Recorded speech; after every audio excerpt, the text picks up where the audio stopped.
Em que fase é que andaste aí a brincar com garrafas de ar ou água? Não, era vinho e depois ar. Ok, ar. Isso foi mais cedo. Foi na altura da fábrica de tubos. Portanto, eu comecei a minha vida no marketing, se é que se possa chamar assim. Conta lá essa história, que essa história é muito gira. Penso que seja muito ofensivo para muita gente chamar garrafas personalizadas de uma operação de marketing. Mas o marido da minha mãe produz vinho, e na altura eu comprava-lhe garrafas de vinho e personalizava os rótulos. Foi aí que tive que aprender a trabalhar com o Corel Draw. Portanto, comprei uma Epson, um computador, o meu tio Frederico ajudou-me no computador, e eu então comecei a fazer rótulos.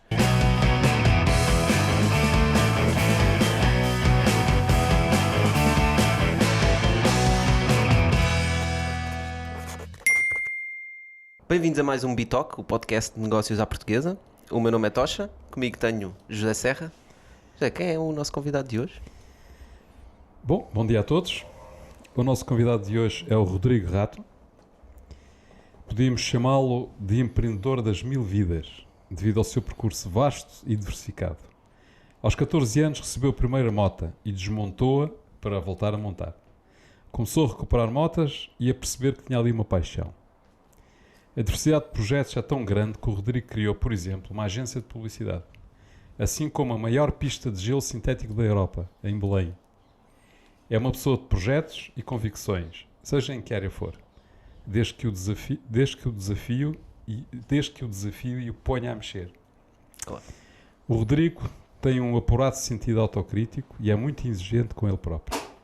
Um dos seus maiores objetivos é construir um legado, algo impactante e marcante. Já esteve à frente de várias coisas, mas a sua grande aposta é a Fluxio, empresa que também vamos conhecer hoje. Muito bem. Rodrigo, antes de irmos para estas aventuras todas empreendedoras, vamos lá falar dessa mota que tu recebeste aos 14 anos. De onde é que vem essa tua paixão pelas motas e pelos carros e o que é que aconteceu nesses 14 anos quando recebeste a moto e disseste, em vez de andar eu vou, mas é destruir isto. Montar. A paixão pelas motas, talvez pela condução, pela adrenalina. aventura, pela adrenalina, começou muito cedo em casa de uns grandes amigos, vizinhos dos meus avós, e eles tinham motas e tiveram a sorte de receber motas muito novos. E eu adorava andar nas motas deles e, portanto, a partir dessa altura fiquei um apaixonado, efetivamente, pelas duas rodas. Tinha um kart também, que eu também adorava. Portanto, motores e condução, a partir dessa altura, era comigo. Mas porquê que desmontaste a moto? Desmontar a moto... Foi por necessidade ou foi por curiosidade? Antes de eu desmontar a moto já tinha desmontado imensas coisas e por acaso devia ter tido mais juízo, porque grande parte delas não as conseguia voltar certo. a montar e, portanto, Desmontar é fácil, montar... A minha mãe, aliás, sempre que se estragava qualquer coisa em casa, dizia, não se preocupe que eu arranjo. A minha mãe metia as mãos à cabeça e dizia, está bem, pronto, amanhã vamos comprar outra torradeira. Deixa lá, também já me aconteceu muitas vezes, por isso. Mas depois desmanchar a moto por curiosidade, e foi um bichinho que me mordeu. Ou seja, desmontar, conhecer a dimensão mecânica. O meu pai é engenheiro mecânico, não sei se é qualquer coisa genético também, mas adorei, e foi sempre um processo de descoberta. Desmontar uma moto é muito um processo de descoberta, porque a certa altura, aos poucos, vais descobrindo como é que as coisas são feitas, as várias dimensões da moto. Achas que isso ficou em ti? Ficou. Ou seja, aprender fazendo? Sem dúvida, acho que sim. Passei por vários processos de aprendizagem que achei que eram muito desafiantes ao longo da vida e fui conseguindo ultrapassá-los com processos de autoaprendizagem. Portanto, é algo que eu ao longo da vida fui conseguindo fazer. Por exemplo, há bocado estávamos a mexer numa ferramenta e eu estava-te a dizer que já trabalhei em Illustrator, em Photoshop, em Corel Draw, em Freehand e aprendi sozinho a trabalhar com esses softwares, portanto. Ainda bem que não tinhas a oportunidade de os desmontar. Confere. Rodrigo, quão importante é que tu consideras uma pessoa ser autodidata, né? Porque hoje em dia o autodidata também, o que é que implica? Porque online tens muitas ferramentas, tu vais lá aprender, vais aprender com alguém, mas no fundo isso também é ser autodidata, né? Qual é a importância do autodidata para ti? Olha, eu acho acima de tudo, ao longo da vida aprendi que este tipo de características Nós somos um conjunto de características e cada pessoa é como é. Para mim, ter a capacidade de aprender foi muito importante. Se calhar, uma qualidade que está a colmatar outros defeitos ou outras dificuldades. E, portanto, ser autodidata para determinado tipo de pessoas é muito importante, para outros não será. Há aqui uma questão que é importante, que é uma pessoa que é autodidata. Há certamente autodidatas geniais que conseguem atingir níveis fantásticos. Sim, como aquele gajo que vivia em África, aprendeu matemática e foi Certo. para os Estados Unidos resolver. Mas não é o meu caso, não sou nenhum gênio. E portanto tem o reverso da medalha, que é um autodidata está sempre a explorar, a aprender novas coisas, mas possivelmente nunca é muito forte naquilo que aprende sozinho. E isso é um risco de ser autodidata. Portanto, o risco de não te tornares um expert nessa área, porque sendo autodidata, estás sempre a explorar digamos, as fronteiras. É uma fronteira muito ténue. Acho que também depende muito. Há pessoas que têm também esta característica, ou seja, têm uma grande curiosidade pelas coisas, apaixonam-se por algo, fazem-no, dominam e quando dominam não deixam de ter interesse e largam. Não é? Portanto, esta coisa de aprender e depois utilizar e ser consequente e fazer algo com isso não é fácil. Não é qualquer um que consegue. Estás a dizer, existe uma grande diferença entre ser autodidata e conseguir aplicar o conhecimento que tu vais adquirindo sem ser para uma coisa específica, uma panca, digamos assim, que tu tinhas. Sem dúvida, sem dúvida. Como é que depois aplicas isso? Porque o autodidata pode ter, depende das motivações, não é? Se a motivação é aprender por aprender, porque se tem a curiosidade, e tendo a curiosidade, satisfeita essa curiosidade, deixa de ter interesse, ou se tu estás a aprender para aplicar em algo, ou seja, se tem uma funcionalidade efetiva. Eu estava a tentar também perceber qual é que é a ligação entre ser autodidata e ser empreendedor, porque no fundo um empreendedor é quase autodidata no seu negócio, vai aprendendo, ninguém lhe vai ensinar como é que funciona o negócio. Tem que ser, não é? Não é, Rodrigo? Tu também não percebias nada de design quando te meteste a montar uma empresa de design? E não sei se percebo ainda. Efetivamente. Certo, mas as pessoas estão de fora e te ouvem falar, sentem que tu percebes. Eu pelo menos pensava que tu percebias, agora é que já fiquei na dúvida. Pois, se calhar. Mas talvez o design está brutalmente relacionado com o marketing. Talvez eu seja um apaixonado pelo marketing. O design tive efetivamente necessidade de aprender para resolver questões e para ganhar dinheiro com isso. Portanto, a certa altura foi por aí. O empreendedor e ser empreendedor e autodidata, mais uma vez eu acho que, e penso muito nisso, cada empreendedor tem a sua própria fórmula. Ou seja, uma pessoa conseguir fazer acontecer coisas, acordar de manhã motivado sem ter um patrão e acordar de manhã, sair da cama mais cedo e ir trabalhar. Resolver problemas. Tem uma dimensão comportamental e uma dimensão técnica. Acho que na dimensão comportamental existe efetivamente um denominador comum entre a maior parte dos empreendedores, porque isto não se faz sem uma iniciativa e uma autonomia grande. Na dimensão técnica, que é onde entra mais a questão de ser autodidata ou não, na dimensão técnica acho que varia imenso. Acho que há efetivamente pessoas que só aprenderam a fazer uma coisa, são muito fortes, e também pela dimensão comportamental viram grandes empreendedores naquela área técnica, e depois há empreendedores um bocado mais hiperativos como eu, que para conseguir levar avante os seus projetos têm efetivamente que aprender imensas áreas técnicas. E daí...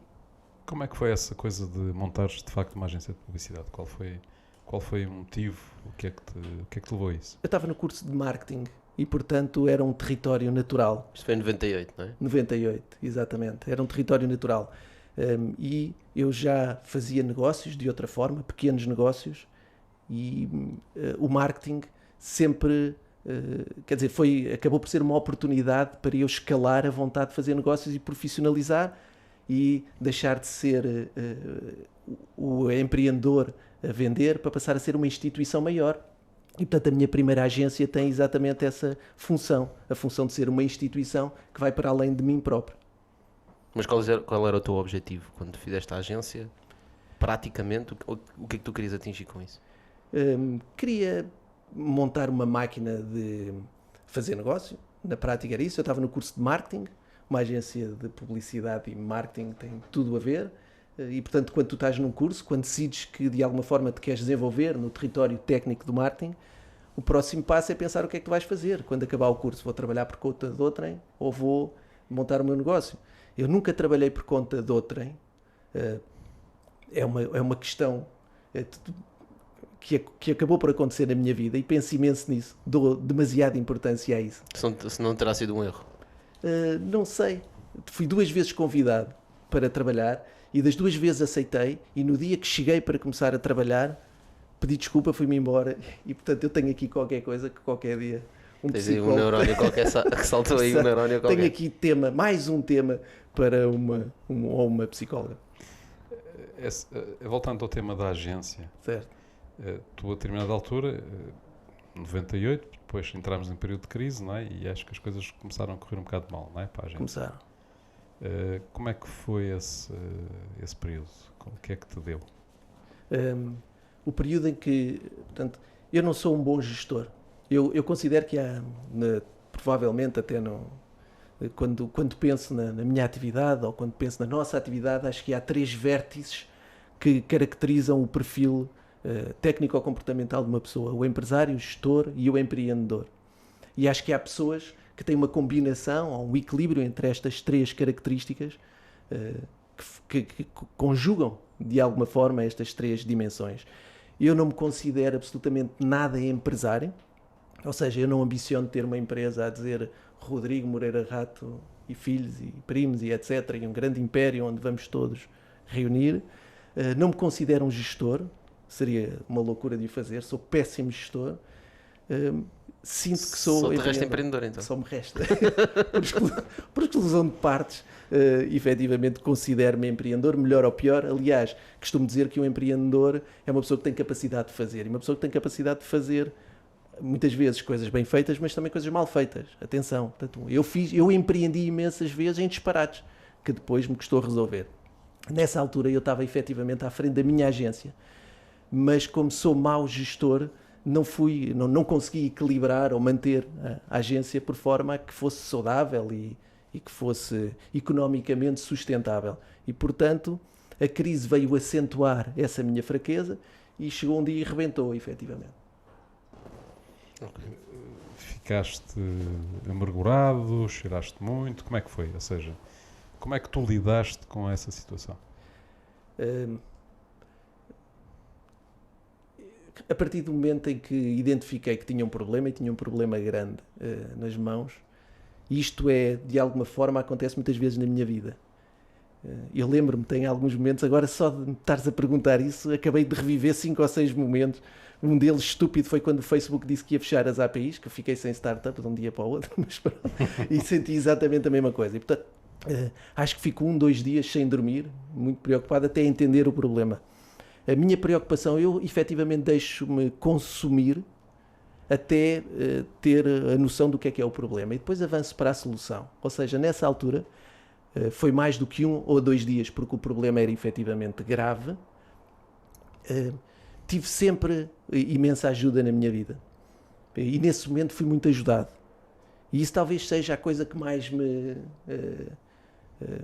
me impressiona em termos daqueles que foram os meus desafios, foi ter tido sempre uma mão incrível, ou de uma pessoa ou de outra. Há pessoas que vão ao longo da minha vida e que estão lá sempre, mas nessa altura fui muito ajudado por uma pessoa fantástica que me ajudou a encarar o problema e a encontrar soluções para esse problema. E a partir daí parti para a solução e recuperei de alguma forma a empresa, que eu não posso bem dizer assim, paguei dívidas que tinha que pagar, e resolvi os problemas que tinha que resolver. Resolveste a situação, digamos assim. Resolvi a situação. Mas já que estavas a falar nesses projetos loucos, um desses projetos que estás a referir é a fábrica de tubos de ventilação? A fábrica de tubos de ventilação, sim, foi mais uma vez... Isso foi com que idade que fizeste isso? Foi com 20 anos.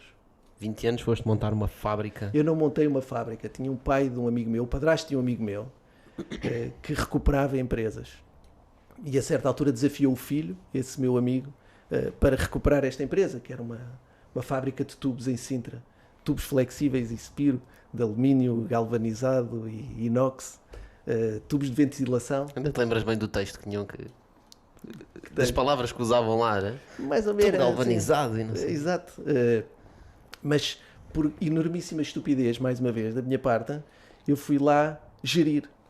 Não podia dar bom resultado e não deu bom resultado. E, portanto, não foi um projeto que tenha corrido bem. Portanto, eu na altura tinha ganho dinheiro a comprar e a vender carros e a recuperar carros, porque eu comecei nas motas, mas a certa altura fui para os carros e apliquei o dinheiro que tinha ganho na fábrica. O meu amigo aplicou o dinheiro que tinha ganho e correu-nos mal a todos. O que é que correu mal? Para além de seres tu a gerir, o que é que correu mal? A partir desse ponto correu tudo. Exato. Saiu tudo do mesmo ponto, não é? Exato. Não, mas qual foi o Mal. problema?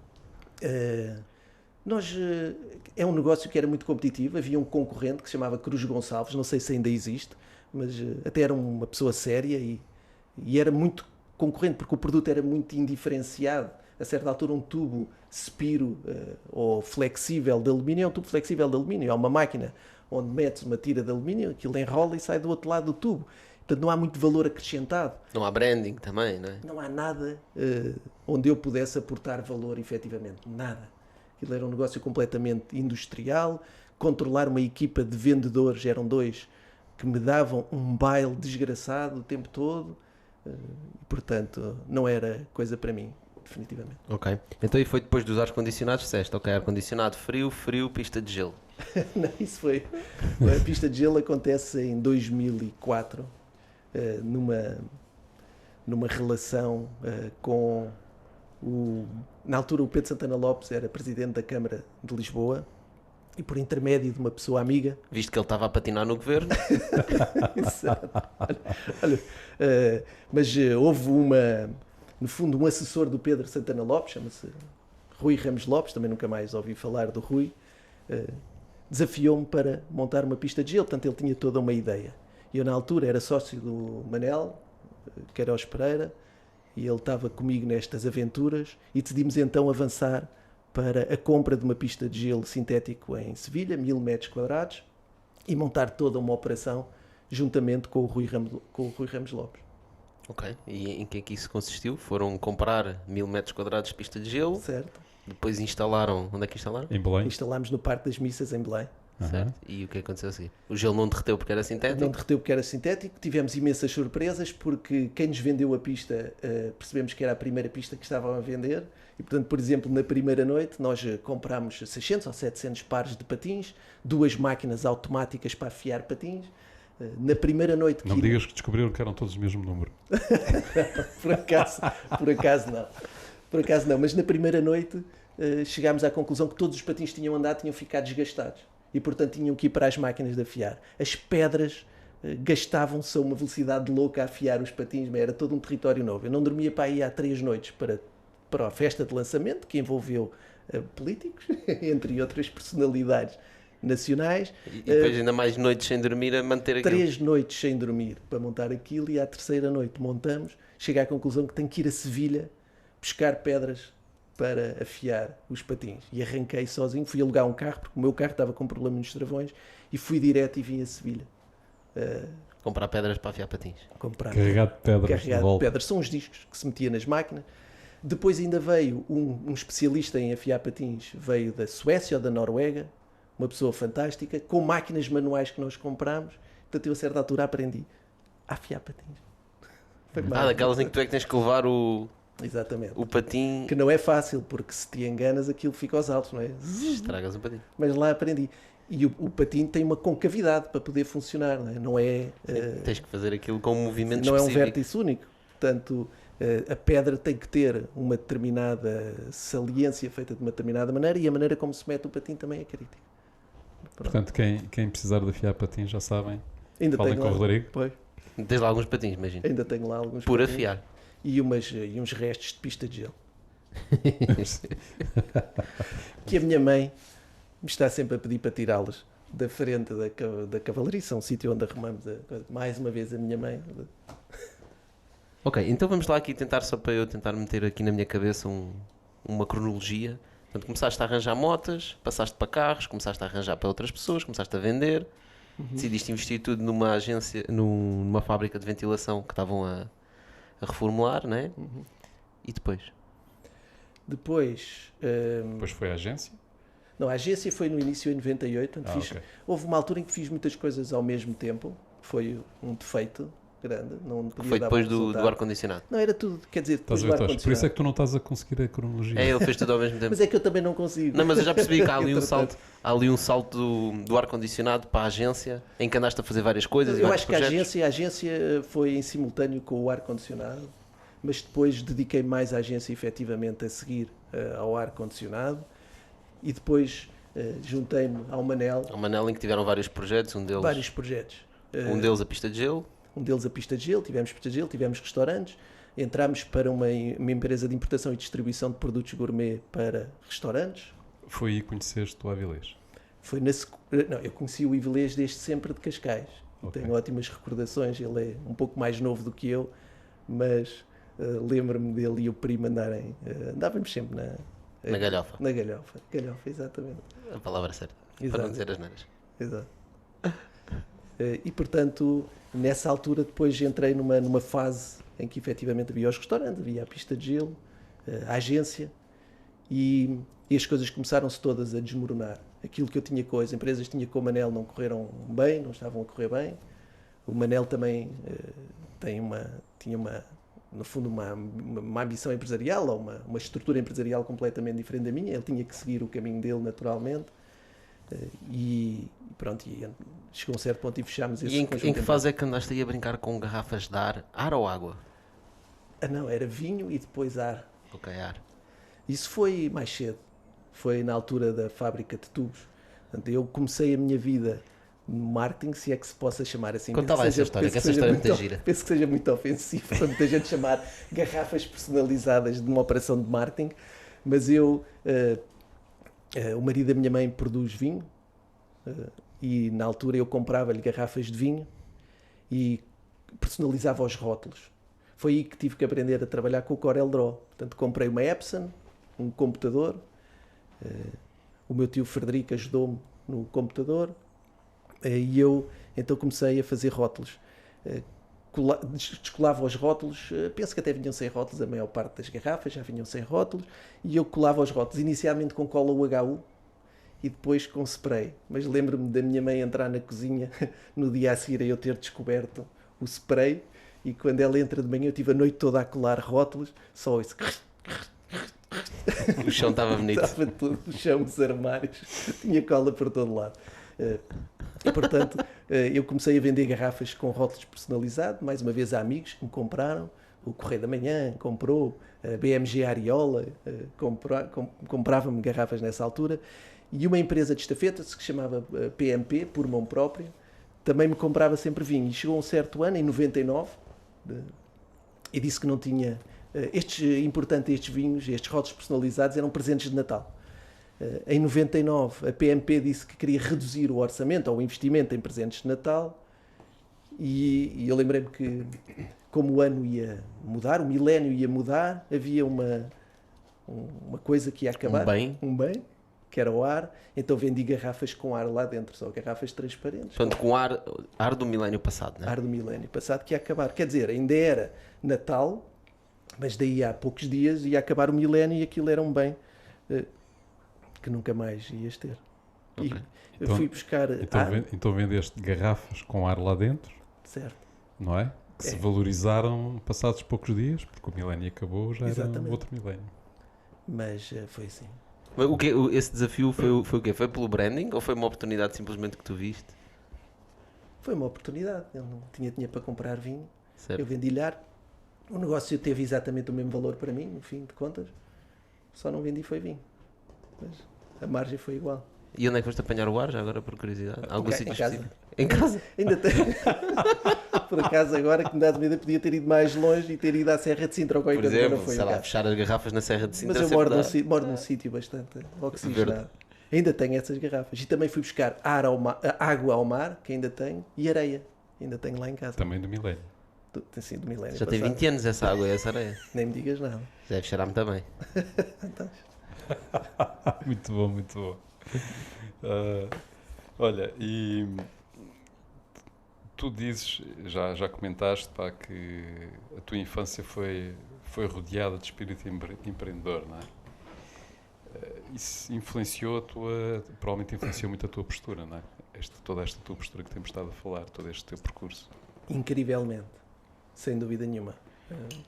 Houve todo o contexto, sei, a época em que vivíamos, as pessoas com quem me dava, sem dúvida nenhuma que tiveram uma influência muito grande. Lembro-me de várias frases. Lembro do pai de um grande amigo meu de me dizer, ele tinha um Mercedes SL descapotável e eu era apaixonado pelo carro. E eu lembro-me dele dizer: gostas do carro? Gosto. Desmonta. Ele disse: tu queres ter? Eu disse: quero. Então se quiseres, vais ter. Mas só se quiseres. Mas quando tu me dizes que queres ter, queres mesmo ter? Quero. Então se quiseres, vais ter, não te preocupes. Tens de trabalhar para isso, exatamente. Tens é que querer. E depois tudo o resto que vem atrás disso. Mas, O querer traz muita coisa, né? é. Exato. Olha, e também falas muito da tua avó. A minha avó. Eu tive imensa sorte na família que tive e tenho. Imensa sorte. Isso é um pilar que depois nos permite também ser empreendedores e viver descompensado. A minha vida como empreendedor foi maioritariamente descompensada ou descompensou-me. Portanto, quando temos uma família forte, é muito importante. Tive avós espetaculares. A minha última avó morreu há 2 meses. E, portanto, essa minha avó, Carolina, que penso que te estejas a referir, porque referi há pouco, foi uma pessoa extraordinária, com um conceito de família espetacular. E, portanto, foi um exemplo e uma inspiração incrível. A minha avó Jesus também, todas as minhas avós foram espetaculares, cada uma à sua maneira. Ok, interessante. Muito bem, então, e depois disto nós saltamos para a Market Think. Marketing foi a primeira agência. Depois terminas a agência e vais fazer uma associação. Foi em simultâneo, mais uma vez. Tu não consegues fazer uma coisa de cada vez, meu? A associação foi ajudar a montar o projeto. É a Associação Salvador, não é? A Associação Salvador, que inicialmente se chamava Ser Ideal. Ser ideal. Eu acho que não se chamava assim, podemos Ok, ok, cortamos esta parte. Sim, mas agora estou baralhado. Mas inicialmente era uma empresa que depois passou para uma associação, sim. Portanto, a Associação Salvador.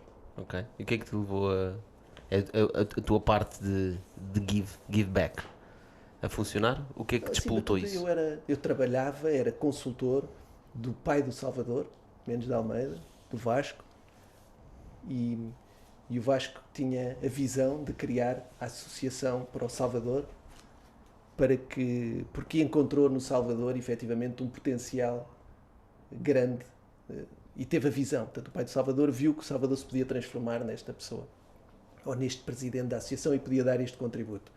E, portanto, mas também, como era um homem muito pragmático, também percebeu que a associação também podia dar ao Salvador. E, portanto, encontrou ali uma sinergia fantástica entre aquilo que o Salvador podia dar à associação e aquilo que a associação podia dar ao Salvador. E eu, na altura, ele desafiou-me para ajudar a montar esta associação. Mas ficamos baralhados, quem é o Salvador? O Salvador é o presidente da associação, o Salvador Mendes de Almeida, que teve um acidente aos 16 anos, de moto, e ficou tetraplégico. É também o padrinho do meu filho e grande amigo. E um exemplo incrível, também de empreendedorismo, de força de vontade, porque empreender é muito isso, não é? É muito nunca baixar os braços, nunca Resiliência. Resiliência. E é o Salvador. E daí nasceu a Associação Salvador. Muito bem. Sou fundador da Associação Salvador, mas o meu contributo é muito... vai variando, houve alturas em que dei um maior contributo, mas efetivamente a associação é o que é de todo, porque eu a fundei, mas sim, acima de tudo, pelo trabalho espetacular de Salvador e da equipa. Eu fui praticamente mesmo só o fundador. Ok. Então, Rodrigo, e como é que no meio disto tudo, depois destas aventuras todas, te lembras de uma coisa tecnológica e começas uma coisa chamada Mesh Up? Mesh Up. Quando desmontei, ou quando desmontámos os negócios com o Manel, eu fui ter com o pai de uns grandes amigos, e com quem eu também passei muito tempo quando era novo e também que foi uma enorme inspiração, portanto, quando há bocado referi às pessoas que nos rodeavam. E ofereci-me para ajudar, ou fui desafiá-lo para o ajudar na reorganização do Family Office que ele tinha. E para além da reorganização do Family Office, decidimos que íamos juntos investir ou empreender em novos projetos. Digo investir e empreender, o investimento efetivamente veio maioritariamente dele, do meu sócio, e decidimos que queríamos ir para um território que fosse razoavelmente inócuo em termos de influências políticas, porque estávamos também a tentar resolver um problema que, portanto, quando eu me ofereço para ir ajudá-lo no Family Office, o maior ativo que ele tinha na altura era um ativo muito polémico, tinha a ver com um projeto de construção em Cascais, em que houve uma intromissão gigante do governo, das forças políticas. Por isso queriam se afastar desse tipo de situações, não é? Acreditámos que a tecnologia era inócua relativamente a toda essa influência que nós não controlávamos. E também achámos que a tecnologia nos permitia criar em Portugal e vender em todo o mundo. E também a minha família tinha um background na área tecnológica que poderia ser favorável também a nós explorarmos esse espaço. Ok. E com isso nasce a Mashup, Mashup que tinha com o objetivo de fazer o quê? é um agregador de conteúdos pessoal. Portanto, era uma ferramenta de produtividade pessoal que agregava inicialmente redes sociais e que juntava tudo num feed único, que depois de ser meta-classificado permitia que tu explorasses todas as tuas redes sociais num sítio único perante essa meta-classificação. E a ambição depois era evoluir para calendário, para e-mail. Portanto, no fundo era como se fosse a minha plataforma pessoal para gerir a minha vida digital, digamos os teus assim. conteúdos digitais. Portanto, provavelmente seguir notícias, coisas Sim. notícias que me interessavam, não é? É As exatamente. minhas redes sociais, eventualmente depois até iam querer ter e-mail, o meu calendário. Estava a construir o Google. Estou a brincar. Mas de facto é um desafio demasiado grande partindo aqui de Portugal, não é? Porque nós já temos falado sobre negócios que se dirigem ao end user, não é? Portanto, ao utilizador final, e não é nada fácil conseguir escalar dessa maneira, não é? Sem dúvida. Portanto, o business to consumer é sempre mais difícil e logo desde o início entramos num programa de aceleração, o BGI, o Building Global Innovators, e foi logo das primeiras coisas que o Gonçalo Amorim me disse foi: mantém a ideia de que a qualquer momento possa fazer sentido, portanto, pivotares de business to consumer para business to business, ok? E eu, ok. Quando chegar à altura. Certo, porque ele já estava a prever. Já, ele sabia. Mas não te referiam o facto de vocês estarem a tentar abarcar uma área que era demasiado vasta e que havia várias soluções para os mesmos problemas, não é? Portanto, havia plataformas que centralizavam as redes sociais, havia plataformas que faziam resumos de notícias, havia plataformas para calendários, ou seja, havia plataformas separadas para cada uma das coisas. Eu acho que fazia todo o sentido na altura e acho que continua a fazer. A minha relação em termos de produtividade pessoal com todos esses, ou com todo esse universo é complexa e eu adorava ter o mashup que eu idealizei há uns anos atrás. O feedback que fomos tendo nem se prendia tanto com essa diversidade. Acima de tudo tem a ver com a característica do business do consumer ser algo difícil. E eu na altura era mais sonhador do que visionário. Ou seja, tinha esta ambição de desenvolver uma aplicação de produtividade pessoal, mas considero que não tinha muito os pés na terra. Não estavas a ver o big picture à frente, estavas a ver o que querias fazer, não é? Sim. Quando é que tu te apercebeste disso?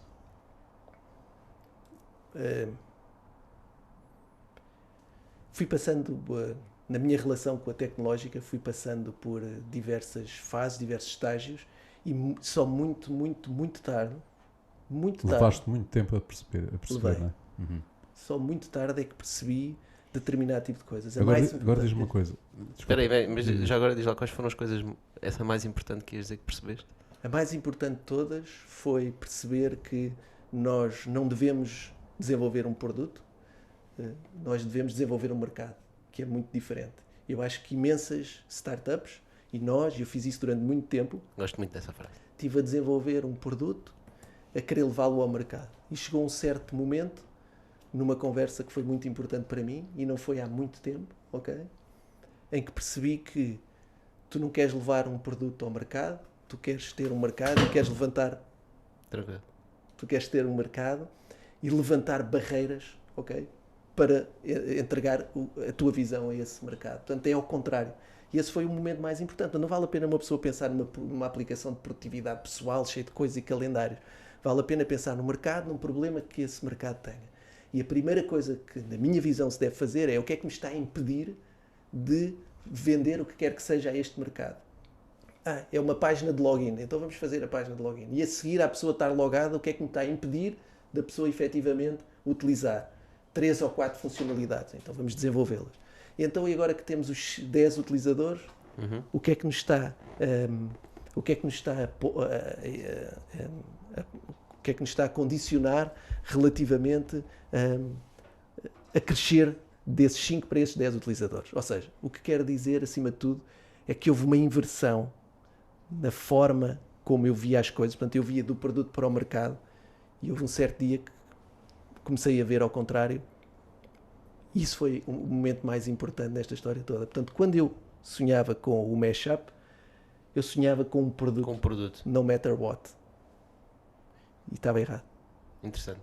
Esse ponto é muito interessante, que é quando o empreendedor se apaixona pelo produto que ele está a construir, não é? Sim. E não se vira realmente para o mercado e tentar perceber se realmente alguém precisa disto, e se precisa, é assim como tu estás a montar ou é de outra forma completamente diferente? Não é?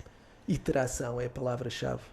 Que é que me está a impedir de iterar?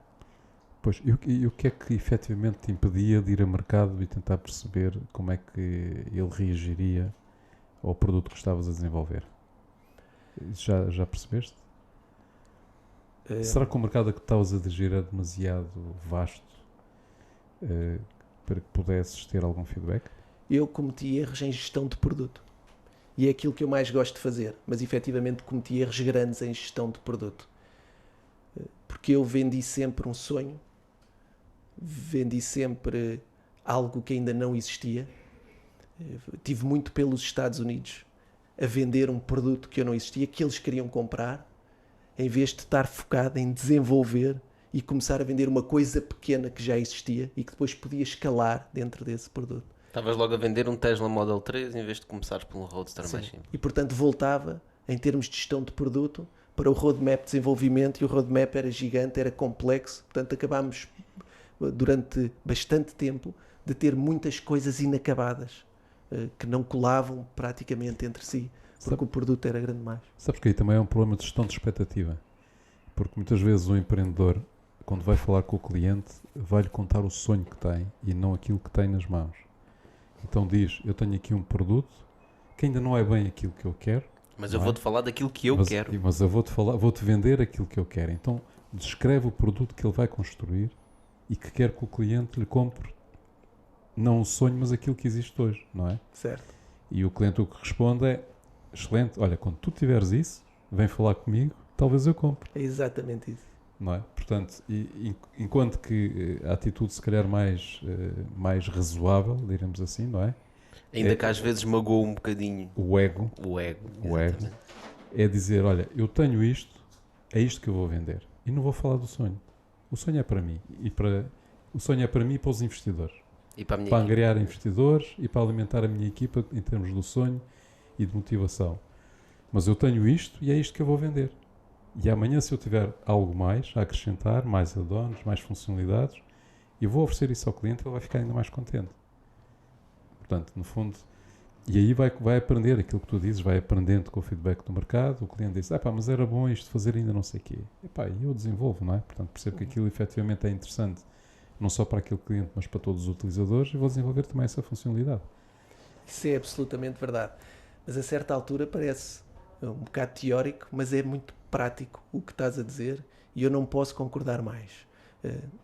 E acho que ter a capacidade, ou um empreendedor que a certa altura veja isso, resolve imensos problemas, reduz imenso o risco e aumenta imensa a oportunidade. E também reduz a ansiedade. Reduz a ansiedade. E portanto, na prática, o que se está a dizer é, podes ter um sonho, uma visão, mas tens efetivamente que começar e identificar aquele que é o teu ponto de partida, e esse momento é super crítico, porque tem que ser o melhor ponto de partida. Até porque se não partir, depois já não há mais nada. Exatamente. Portanto, precisas de um ponto de partida que te viabilize e que te possibilite começar a iterar em cima daquilo. E, portanto, o que tu tens que ir vender a um cliente é a primeira versão de alguma coisa que ele te possa comprar e para começar a iterar em cima disso. E que já tenha valor para ele, porque se não tiver valor também não consegue Sim, vender. sem não dúvida. é? Sim. Sim, é nesse sentido. Quando que ele possa comprar é alguma coisa que tenha Certo. valor, mas seguramente não vai ser aquele produto espetacular que tu pensaste. Não tua podemos, cabeça. não podemos pensar produto. É um erro. Arrancar para uma startup para desenvolver um produto. É um erro. Temos que desenvolver mercado. Escolher um conjunto de pessoas que têm um conjunto de necessidades que precisam de ser resolvidas e que tu acreditas que consegues encontrar a solução e vendê-la a um preço que representa negócio para ti e que os clientes estejam dispostos a pagar. A partir daí é concretizar o famoso MVP, que para mim é uma questão complexa. Explica só o que é o MVP. É o Minimum Viable Product, certo? E, portanto, há muita teoria à volta disso por causa do Agile e do Development e tudo mais. Eu acho que é daqueles tópicos do empreendedorismo que tem uma força tão grande que acaba por minar a capacidade de o entender, infelizmente. Porque eu acho que é dos conceitos mais importantes. Mas acho que é manuseado e entra nas narrativas de uma forma tão diferente. Sabes que É verdade. é verdade, mas há aqui um ponto que também é muito importante, é que normalmente o MVP é associado com a necessidade que o empreendedor tem de mostrar que é capaz de fazer algo e que com esse MVP vai angariar investidores. Ou seja, o MVP está muito associado a investimento e não a negócio. Sim, mas este Ok. MVP que o Rodrigo está a falar é o outro MVP. Exatamente. Portanto, por isso é que eu estou a sublinhar que isso é um aspecto muito importante. Porque normalmente, na grande parte dos casos, os empreendedores olham para o MVP como uma necessidade para angriarem dinheiro, para angriarem investidores. Certo. E não como uma necessidade para provarem que o produto existe para o mercado. Ou seja, que existe mercado para aquele produto e que a partir daí sim vale a pena desenvolvê-lo Sim, tens mais a sério. um exemplo simples para isso. Um empreendedor está a criar uma plataforma para alugar autocarros. Um MVP, em vez de chamar-lhe Minimum, vamos chamar-lhe Micro Viable Product, para angariar dinheiro, é eu fazer uma plataforma que tenha login, carrego no botão de search e aparece ali uma lista de autocarros, a pessoa carrega e dá para alugar. Isso é um MVP de investimento. Mas quando estás a criar mercado, quando estás a criar negócio, isso não é um MVP, isso não é nada. Isso é uma solução tecnológica, não é? Certo. Um MVP no mercado é tu ires falar com os gajos que alugam autocarros todos os meses, dizer assim, olha, tenho aqui esta ferramenta, isto faz sentido para si? Ou Certo. prefere ir onde costuma ir? Então, Não, se isto faz calhar todo temos que sentido. deixar de chamar MVP e passar a chamar MVM. Minimum Value Market. Tem piada a dizer isso. Eu ia trocar. Eu ia dizer que em vez de Minimum Viable Product, eu chamar-lhe Market Viable Product. Ou seja, Melhor ainda. começar Rodrigo. pelo mercado. É assim, mantém-se o MVP e não, Mantém-se o MVP. não estragamos nada. E percebe-se a diferença. Um é virado, no fundo, para o produto mínimo, o outro é virado para a viabilidade de mercado. Rodrigo, acabaste de criar um novo conceito no mundo do empreendedorismo. Quem sabe? Ok. Amanhã é começar a lançar posts com hashtag. Aliás, associado a estas ideias, discutimos uma vez, lembras? You don't know until you go. You don't know until you go. No, Não, keep it low until you know. You don't know until you go. keep it low until you know. You don't know until you go. Exatamente. Exatamente. É isso É mesmo. Explica lá o que é isso. No fundo é ter a capacidade de usar os recursos adequados para obter a tal viabilização, se é assim que se diz, por parte do mercado. Porque até lá, até saberes que aquilo é viável e que podes escalar em cima daquilo, arriscas-te a estar a gastar dinheiro e a queimar recursos de uma forma... É muito aquela ótica que estavas a falar no início, que é o que é que eu preciso para desbloquear a venda deste produto? Preciso de um login, então faz um login. Exatamente. Portanto, se tu só fazes aquilo que tu sabes e só vais saber o que é que tu precisas ter quando tu estiveres a andar no mercado e o mercado estiver a dar feedback. Eu, deste meu processo, havia coisas, imensa coisa que mudava. Uma delas é, eu acho que quando uma pessoa tem uma ideia e quer desenvolver um projeto, a primeira coisa que deve fazer é ir procurar co-founders. A primeira coisa. E são co-founders mesmo. Sim, não é advisors nem mentores. Co-founders, nem sleeping partners capitalistas, co-founders, ok? E normalmente tens um co-founder da área de gestão financeira, que depois vai se relacionar com os investidores e com a capacidade de angariar investimento para a startup. Tens um co-founder da área técnica e um co-founder da área de marketing e vendas, pelo menos, ok? The Perfect Tree. Pronto, isso era perfeito. Isto já ajuda brutalmente. A segunda coisa é pegar nesses co-founders. Se calhar o 13 tem aqui um número mágico, não é? Porque há os 3 mosquiteiros, há os 3 porquinhos. Se calhar é. Os 3 co-founders. Os 3 co-founders. 3 co-founders. Olha, já há fundos que não investem em startups de solo founder. Solo founder. De um fundador único, queres tu dizer? Sim. Um fundador único. É só para Certo. trocar aqui para os nossos Solo ouvintes. founders. Quando nós iniciámos a nossa aventura, uma das coisas que falámos foi de, se eu falhasse, tu poderes ser um co-founder. Exato. E isso teve muito valor, efetivamente, para mim. A segunda coisa que eu acho que uma pessoa deve fazer quando tem os 3 co-founders, discutir a ideia até um certo ponto. E depois aquilo que os co-founders precisam de decidir juntos é o que é que nos está a impedir de ter um primeiro utilizador. Okay? E depois disso definido, é executar isso. É arrancar o primeiro utilizador. E depois os primeiros 10. É concretizar aquilo que precisas de concretizar em termos de solução para poder ter o primeiro utilizador. E aí temos o MVP, Exatamente. com o marca-te à cabeça. Exatamente. Ok, interessante. Bom ponto. Então, agarrando nisto e todas estas aprendizagens que tivemos a falar aqui, tu estavas a fazer a mashup, apercebeste disto e chegaste à conclusão que devias tomar um caminho um bocadinho diferente. Como é que apareceu a Fluxio depois disto tudo? A Fluxio aparece porque no fim de 2018 tive uma discussão, um desentendimento com o meu sócio e tive que recomeçar. E Ok. portanto não podia continuar com o Mashup por diversas razões. Nós estávamos desentendidos, não sabia qual é que era. Mas para além disso, tu criaste foste para um produto completamente diferente.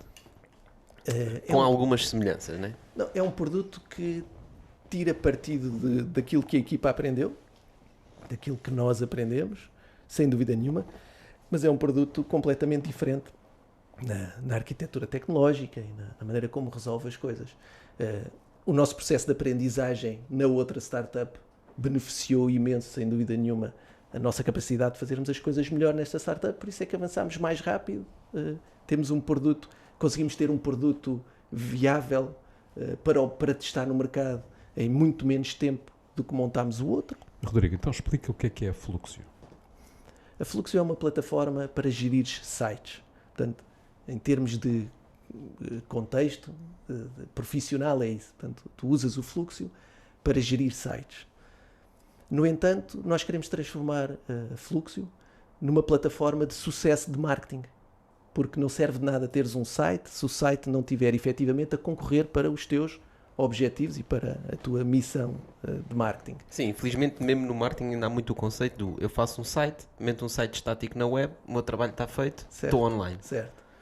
Nós achamos que o site deve ser um projeto orgânico dentro das organizações que deve ser gerido, mantido, evoluído, como por exemplo hoje em dia as organizações gerem as redes sociais.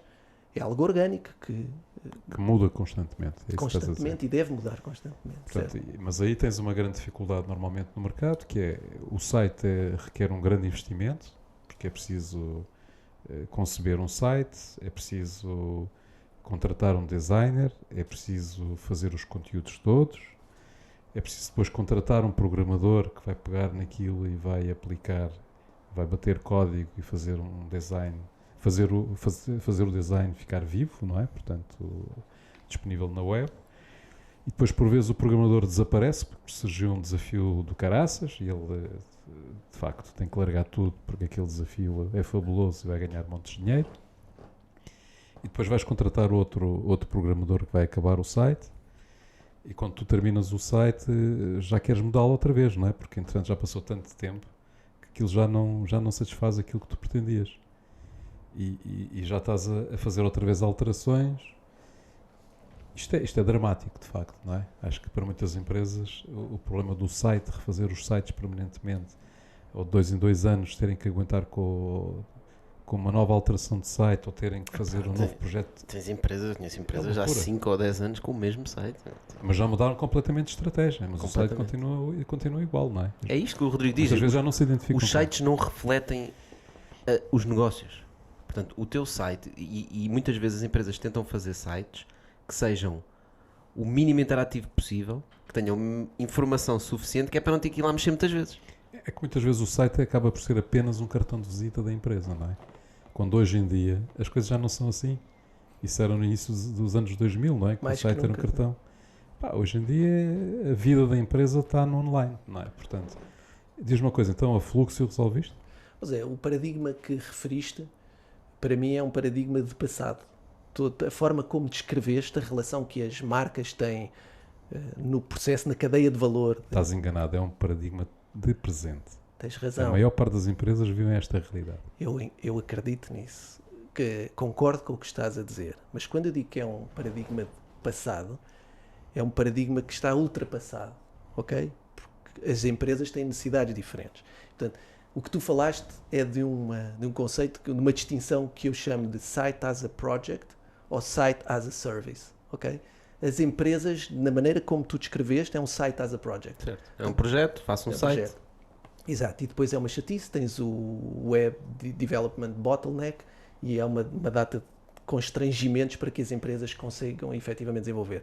Eu acredito que hoje em dia, com ferramentas, com esta nova geração de ferramentas mais inteligentes, na qual eu enquadro, obviamente, a Fluxio, o paradigma vai alterar-se completamente.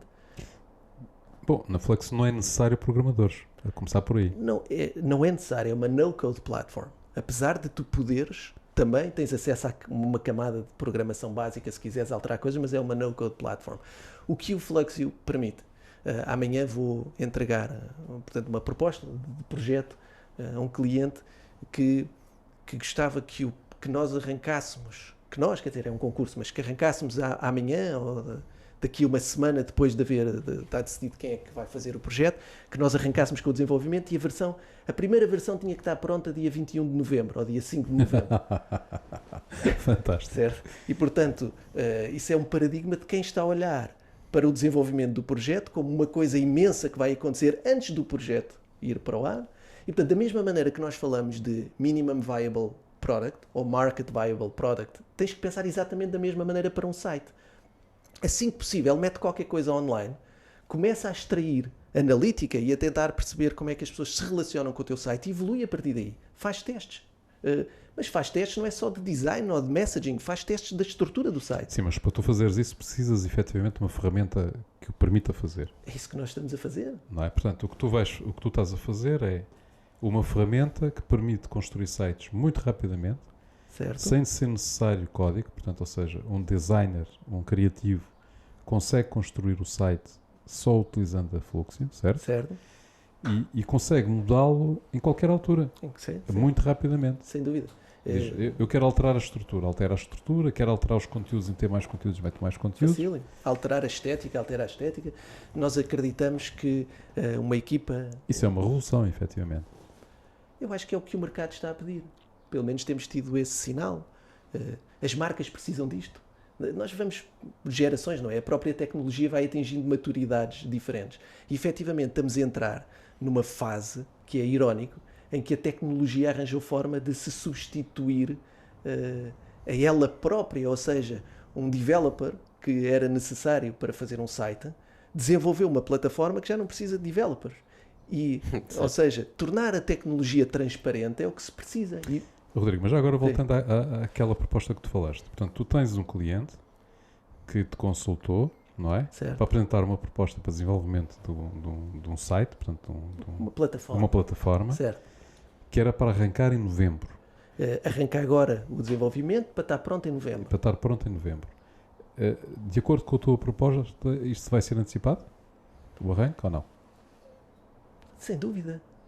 Quando é que tu lhe propões que ele possa arrancar com a plataforma? Olha, amanhã na proposta, ele vai já ter uma ideia e um site online daquilo que nós vimos para o site.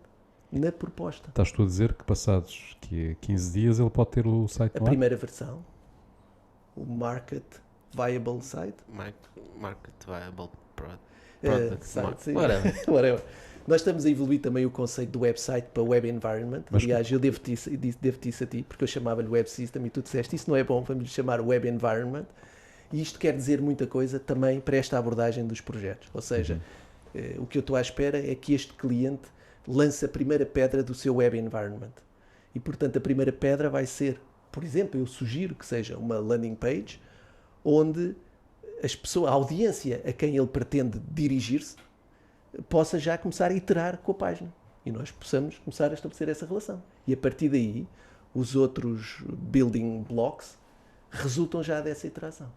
Ou seja, já da experiência de como é que as pessoas lidam com o site dele e com o conteúdo dele, não é? Aquelas pessoas a quem eles querem Isso é engraçado porque isso traz-me um pensamento. Eu sou um gajo mais tech e uma das coisas sempre que eu achei interessante na tecnologia é eu chego a um restaurante, a um cabeleireiro em que tem mesas, é tudo físico, né? E, portanto, eu para mudar alguma coisa tenho que fazer obras, ok? Eu vou ao Minecraft e eu construo uma casa numas horinhas, né? Certo. E a seguir mudo as coisas. O Minecraft é digital, o restaurante é físico. Os nossos sites são digitais, mas comportam-se como se fossem físicos. É verdade. Não é? Nós quando queremos mudar alguma coisa lá, é um projeto. Aí chama o arquiteto e o designer O e engenheiro. etc. O engenheiro. É código, meu. Certo. Como é que nós não conseguimos mudar os sites todos os dias, né? depois- e O site depois- devia se adaptar à minha Claro, e depois realidade. vem o developer, que é o pedreiro. Certo.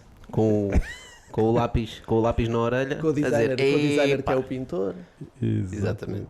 Portanto, é engraçado. Ou seja, nós fomos para o digital com os sites e perdemos aquela maleabilidade que é necessária e que nós temos nas redes sociais até certo ponto, e cada vez mais as marcas precisam de colocar isso na sua identidade pelo Sim, seu sem site. dúvida. Eu acho que estamos a viver a transformação digital do digital. Exatamente. Estamos a digitalmente transformar o digital. Acho que isso efetivamente tem a ver com toda a mudança que a sociedade está a ter, não é? Neste momento, acho que nós vivemos uma experiência social única, que eu penso que os nossos pais e avós não viveram desta maneira, que foi colocar toda a gente em casa, não é? Durante um período bastante longo, e isso obrigou que todos se transformassem, não é? Ou seja, as empresas que tivessem que sobreviver, portanto, encontrar formas de sobreviver. Algumas estão em setores onde isso é possível, outros estão em setores onde isso não é muito possível, não é? Portanto, não dá para fazer obras em teletrabalho, mas efetivamente isso está a obrigar a que toda a sociedade se esteja a digitalizar a uma velocidade incrível, não é? E acho que isso efetivamente, uma solução dessas vem também no momento certo. Tenho pensado muito nisso. Por diversas razões, por ser um interessado. Ainda hoje de manhã tive uma conversa super interessante com um americano do MIT sobre o futuro da educação. Estavas a falar do Minecraft. Um dos estudos que o MIT tem é replicar os campos com Minecraft. E já fizeram testes e são coisas incríveis, por exemplo. E, portanto, Os campos da escola. os campos das escolas, das universidades. Portanto, refazê-los todos em Minecraft com, no fundo, as regras de jogo de professores, alunos, etc. Ainda vamos ver os alunos e os professores todos na escola com realidade virtual, óculos de realidade virtual. Sem dúvida. Exato. E, portanto, acho que efetivamente, acho que dá imenso que pensar. Portanto, a educação acho que é o ponto de partida para tudo o resto, porque no dia em que tiveres as crianças, os miúdos, os adolescentes a estudar essencialmente remote, eles depois não vão querer ir para empresas trabalhar fisicamente. E isso vai acontecer. Relativamente a esta mega... Mas aí há toda a parte social que é necessária, portanto, e que não vai permitir que seja remote. Olha, o que eu tenho sentido é... Acho que beneficia imenso países como o nosso, por exemplo, porque acho que fica muito mais democrático o mercado de trabalho, o mundo de trabalho, a economia fica muito mais democrática desta forma, porque todos os países estão a passar o mesmo, com as mesmas dificuldades. Nós achamos, provavelmente, ou há quem ache que se calhar os Estados Unidos são muito mais desenvolvidos. Certamente as universidades estavam, por exemplo, mais preparadas para isto, efetivamente. Mas as empresas e E os colaboradores estão a passar exatamente as mesmas dificuldades que nós. Portanto, isto é uma enorme oportunidade que é dada a todas as pessoas de arrancarem do mesmo sítio. Portugal tem uma oportunidade única na sua história económica de estar praticamente na mesma linha de partida que a maior parte do mundo para uma corrida que vai ser muito disputada. Quer saber quem é que vai efetivamente conseguir emergir desta situação. Sim. Eu acho aí também é muito importante o facto de haver uma infraestrutura muito boa em Portugal do ponto de vista de comunicações, não é? Porque tu falaste nos Estados Unidos e, por exemplo, nós temos uma infraestrutura melhor do que os Estados Unidos têm, não é? Sim. Ou do que a Inglaterra, não é? Portanto, Sem dúvida. e isso é uma vantagem competitiva muito grande. Enorme. Mas, Faltam-nos outras coisas, como é evidente, não é? Mas desse ponto de vista, acho que é uma vantagem, sem dúvida. Sim. Não temos o Trump, pronto. Temos que viver com isso. Isso também é uma vantagem. Olha, Rodrigo, já estamos quase no final do nosso tempo, mas eu gostava de perceber um bocadinho como é que tu vês a Fluxio a evoluir nos próximos tempos e o que é que para ti têm sido as tuas prioridades e grandes descobertas. Isto é um podcast também para empreendedores e para pessoas que estão a criar startups e negócios. Também é importante nós deixarmos aqui o nosso 5 cents. Certo. Portanto, os desafios que tu estás a sentir agora ou que sentiste agora nos últimos tempos, portanto, a Fluxio, apesar de ter começado bastante rápido, já tinha um trabalho feito, é no fundo uma startup bastante nova, não é? Estão agora a entrar no mercado, já têm algumas pessoas interessadas e, portanto, estás a viver algumas das coisas que são vividas por startups no início. A Fluxio a única coisa que teve de ponto de partida foi experiência, ok? E isso conta imenso, sem dúvida nenhuma. Eu acho que, mais uma vez, cada caso é um caso, cada empreendedor é um empreendedor. Se calhar, um desafio que eu deixo a todos os empreendedores é procurarem ter a sua autonomia na construção das ideias, da visão e das suas, ter uma forma muito concreta e pragmática que é a sua forma de ver. O ecossistema do empreendedorismo e da inovação caracteriza-se também por os empreendedores terem constantemente muito assédio e muitas influências de todos os lados. Tu referiste às tantas que os empreendedores são como uma bola de ping-pong. Sem dúvida. E acho que com a maturidade, a certa altura, uma pessoa aprende a relativizar as opiniões que nos são dadas e a construir a sua própria visão. E o que diz é que achas que há muitos empreendedores que ouvem demasiado as opiniões de toda a gente e depois queres tentar encontrar um termo no meio e não consegues. Ser empreendedor implica relacionar-nos com um conjunto de stakeholders enorme, a todos os níveis, não é? Outras startups, parceiros, investidores, e inevitavelmente isso implica uma dinâmica de troca de informação e opinião gigante. Isso é muito válido e é uma das características positivas, mas o empreendedor, na minha visão, tem que saber gerir isso muito bem e ter a confiança naquilo que está a fazer. Porque mais importante do que tudo é haver uma visão crítica e concreta. Crítica no sentido de ser uma visão sustentada em cima de pressupostos que sejam válidos e uma visão concreta no sentido de ser viável a sua concretização. E o que eu acho é que grande parte das startups falham. As startups que falham não falham nem pelas ideias, nem pelas equipas, falham por uma questão de tempo. Ou seja, em última análise, eu acredito que 90% das startups teriam sucesso se tivessem recursos ilimitados de tempo e, consecutivamente, dinheiro. E, portanto, o que eu acho que um empreendedor tem que fazer... Isso tem a ver com foco, não é? Tem a ver com a capacidade de tu utilizares os teus recursos da maneira adequada, no momento adequado. E para isso precisas ter segurança, precisas ter a tua visão e precisas de executar à volta daquela visão e daquela ideia. Ok, muito interessante. Boas dicas. Bom, temos que ir à frigideira, Rodrigo. Vamos à frigideira. Vamos? Okay, sabes que isto é um podcast de bitoca. Claro. Portanto, Gostas de bitacos? Gosto. bem passado ou mal passado? Média. Tudo com a sua quantidade certa, né? Certo. Então vá, escolhe-nos aí um... Tens que abrir? Abrir e ler. O arroz. O homem é a soma das suas experiências. Como consideras a soma das tuas? Bem, Acho que acima de tudo, antes de mais, tive a sorte de ter um conjunto gigante de experiências. E sem dúvida nenhuma que acho que isso é uma característica que caracteriza a minha vida. Como é que considero a soma das minhas experiências uma sorte? Ok. Uma sorte, sem dúvida nenhuma. Porque não era possível. Acho que tenho imensa felicidade e alegria naquilo que sou. Ok? Na família que tenho, nos negócios, na vida profissional. E acho que isso não era possível sem o somatório de todas essas experiências. Portanto, eu olho com imensa gratidão para a soma das minhas experiências. Excelente. Olha, Rodrigo, eu queria mesmo terminar, mas antes disso queria só fazer aqui um à parte que acho que é importante, que é, nós não falámos, a Fluxio é para quem? A Fluxio é para profissionais de design e marketing. Ou seja, por um lado podem ser agências que estão a construir sites para os seus clientes, mas também clientes que tenham autonomia ou não, porque vão colaborar com as agências, clientes de média dimensão, essencialmente. Ou seja, que tenham massa crítica de necessidades em termos de marketing digital. Quem usa a Fluxio pode, em vez de usar a Fluxio, usar o Wix ou o WordPress? Quem usa o Wix pode utilizar a Fluxio, quem usa a Fluxio não pode utilizar o Wix, porque o Wix é muito curto, portanto o Fluxio é um Wix em esteroides, ou seja, uma no-code platform, mas que te permite fazer muito mais do que o Wix. Portanto, especialmente em termos de flexibilidade. Portanto, site estático, Wix, não há problema. Certo. Queres manter aquilo atualizado? É exatamente isso. Fluxio.